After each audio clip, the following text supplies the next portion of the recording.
Cats wasted little time wiping out a couple of weeks worth of frustration. Casey Underwood hands off to Cornell Wesley, who takes off down the right side and leaves the defense in the dust, rolling 90 yards for the TD as Radford takes a 7-0 lead with 5:51 left in the first.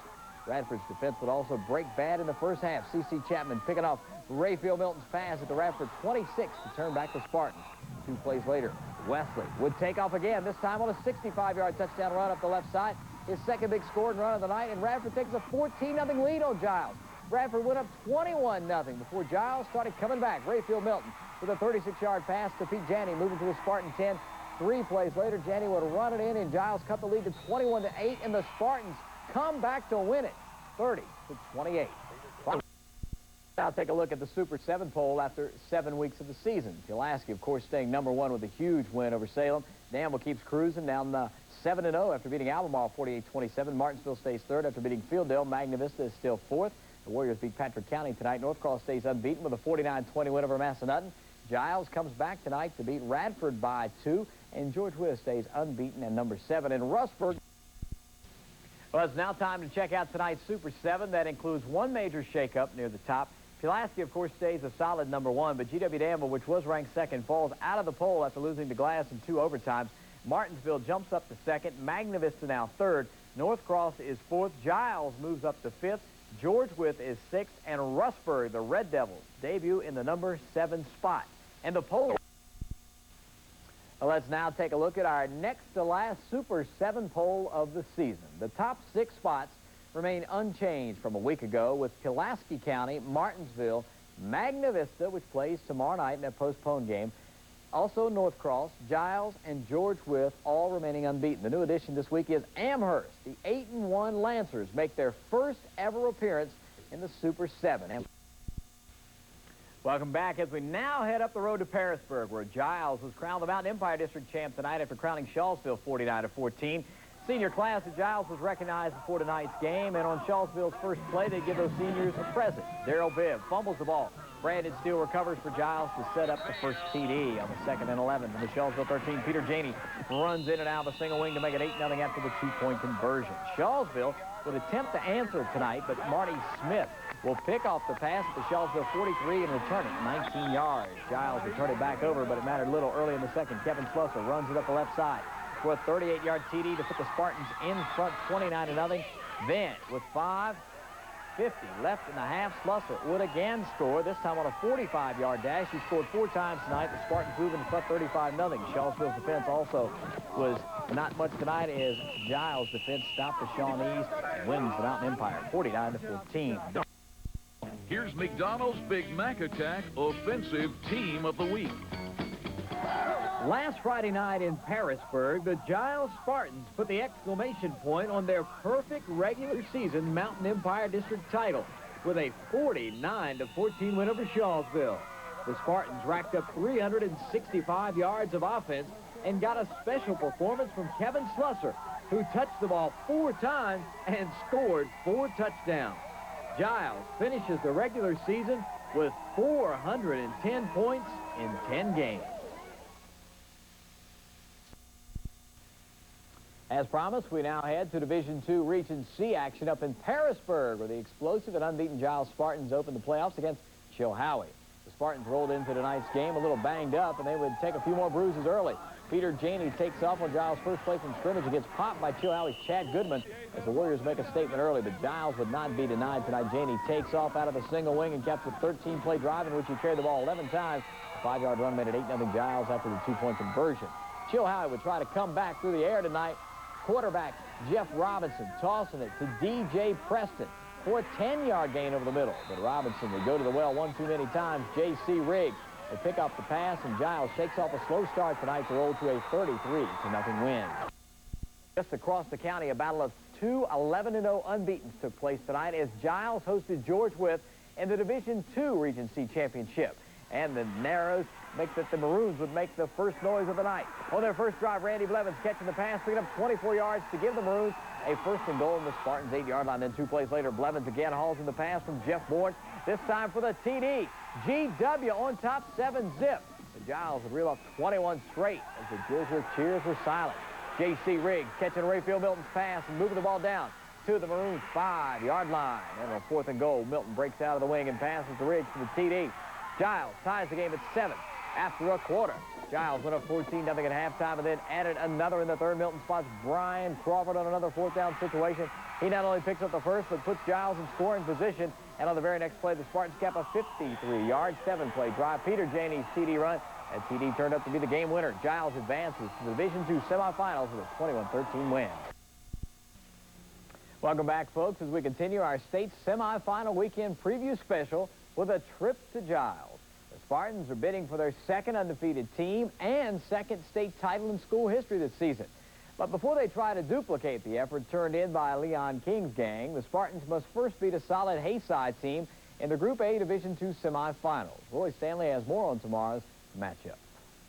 At 12-0 overall, the Spartans are having the kind of season that would lead to another state title for the community. Over the past 5 games, the Spartan single-wing offense has dominated opponents, and last week, the Spartan defense stopped a strong George Wythe team. We've kind of been coming on here a little bit, I think, the last 2 or 3 weeks in some phases of the ball, in phases of the game. Defensively, last Friday night, I thought we played pretty well defensively. It's too late in the season to make any changes, but while preparing for Haysi, Ragsdale has gone back to the beginning of the season when teaching the fundamentals of the game. Blocking and tackling are very important. We're going to have to be, I think, fundamentally sound and kind of get back to basics this week, because it's not like you can prepare for 5 or 6 plays that they're going to run or you know, 4 or 5 pass plays. They do a lot of different things. Haysi is a big, strong team that runs a lot of different formations, and Ragsdale feels that technique will be one of the ways to counter the attack. We want to try to improve our individual techniques and the fundamentals of the game as we prepare for the upcoming opponent. Giles will hit the road for a 1:30 showdown at Haysi. Roy Stanley, Friday Football Extra. Welcome back, everybody, as we now check in on the final member of the Friday Football Extra Final Four. Tomorrow afternoon at 1:30 in Pearisburg, the Giles Spartans host tradition-rich Lunenburg Central in a battle of unbeaten Division II schools. Giles has a home field advantage, but Lunenburg has the experience. The Chargers have won 4 state titles and made 8 title game appearances since 1984. And Lunenburg is currently riding a 27-game winning streak.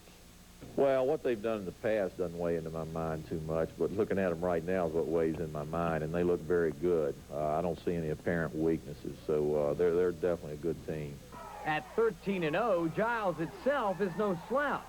But after sloshing through the mud in almost slow motion last Saturday, Ragsdale knows things will be played at a much greater speed tomorrow. They've got explosiveness in the backfield. They've got 3 running backs. One 200-pound fullback is quick and powerful, but he's also got good speed. They got 2 halfbacks that are just very, very fast, very, very quick, very explosive. While Giles would like nothing better than to claim its second state title in school history, Ragsdale also wants his players to understand the significance of just playing in such a game. Play hard, but make sure you enjoy it when you're doing it, because this is a once-in-a-lifetime experience. Well, the Spartans' only other trip to the state finals under Steve Ragsdale resulted in the school's one and only state title. In 1980, Giles beat Parkview Sterling for the Group 2A championship 33-32 in one of the greatest high school games ever played on this side of the Commonwealth. The head coach of that Parkview team in 1980 was current Patrick Henry boss Ed Scott.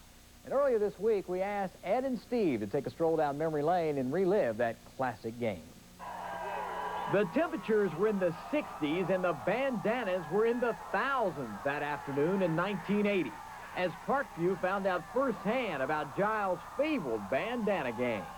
They were waiting for us in every regard, and the bandana, I guess, was their rallying signal or logo or whatever, and everyone in town, I think, had them.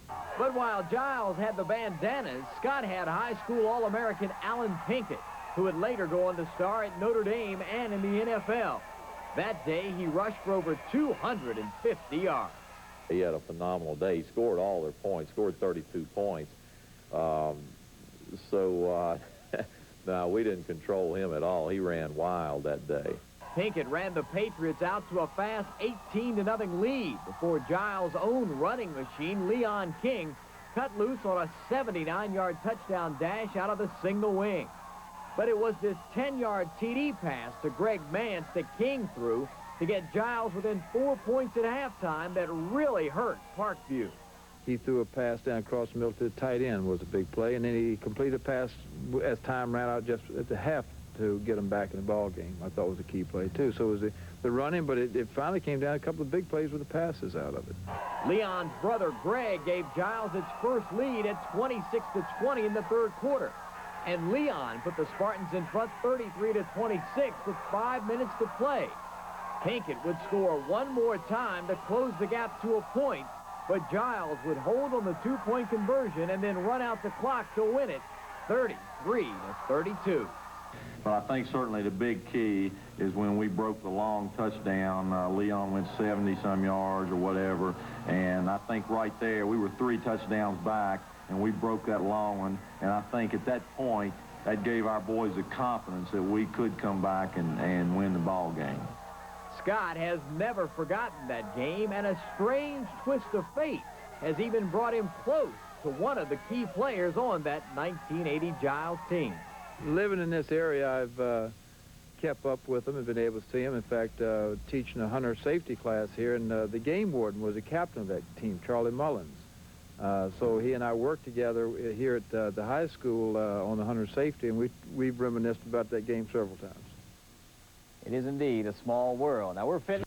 Sports, West Virginia faces Pitt in college basketball, and the Giles Spartans are state champions. Mark? Yeah, a tradition-rich high school football program back on top tonight. Highlights of that, plus Marshall moving into the finals again, all after a check of tonight's top 25 college basketball numbers. Into a perfect year for Giles County. Yeah, hard enough to get the guys to play really well for one game. I've seen those guys play. These They're guys good. did it for 14 games and deserve this championship. You know, for the first time since 1980, a state football championship is back at Giles High School. The Spartans scored all of their points in the first half today to beat Lunenburg Central for the Division II title in Pearisburg. The Spartans carried a perfect 13-0 record into the state final, but the other 13-0 team struck first on their first possession. Charger running back Michael Hurt puts the hurt on Giles with this 61-yard touchdown run down the far sidelines. The Chargers take a 6-0 lead. Giles answers on the next possession. Peter Janey fights his way through the snow, and the Charger defense, a 19-yard touchdown run. Giles leads 7-6 with 8:33 to go in the first. Giles takes the lead for good of the second. Sidney Chappell's pass intercepted by Maurice Milton, who bolts 34 yards the other way for 6, and the Spartans are up 13-6.